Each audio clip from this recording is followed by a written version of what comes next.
Government of Uganda could outlaw all private markets in Kampala since they are not gazetted or known legally in the laws of the land. According to the 1942 Market Act, all private markets are not recognized and should be outlawed or owned by government. Kampala as a city alone has 16 markets owned by government while 68 private-owned markets, meaning if we are to go by the 1942 Market Act, the 68 owned markets will have to quit business because they are not recognized by law. Exclusively speaking to the Kampala Deputy Lord Mayor Doreen Nyanjula, the 16 public markets are not enough for Kampalans, therefore proposing a public-private partnership to accommodate these markets privately owned to allow people working in those markets continue working. But this could work better if government valuers could make an assessment on such markets.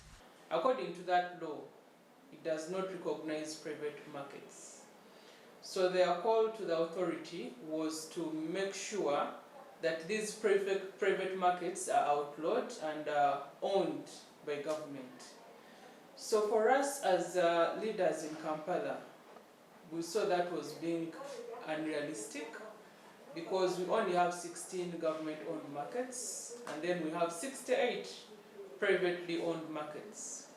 So our proposal therefore was that we needed to have public-private partnership with these markets that are privately owned, because it does not make sense to say no, we do not want private markets, and yet the 16 government-owned markets are not enough to accommodate the people of Kampala. So that was our proposal, and Nyanjula also confirms that markets in Kampala too face lots of challenges, among those a leadership crisis that has seen the minister and the executive director choose leaders on an interim basis without approaching the traders. It is upon this that Nyanjula Doreen challenges the city's technical wing to organize a free and fair exercise that will have traders participate. There are many things that do not add up. That in other markets you have 2 leaders, in some other markets you have 9 leaders, in some other markets elections were conducted, in others there are no elections. So we said no. Much as you are talking about interim leadership, the exercise ought to be at least free and fair. And I will task the technical team to organize a free exercise where vendors are going to participate. On a daily basis, the Office of the Lord Mayor does receive lots of petitions from various markets within Kampala, and according to Nyanjula, the political wing is doing all it can to address the above wrangles in markets. These so-called leaders are imposed on the people.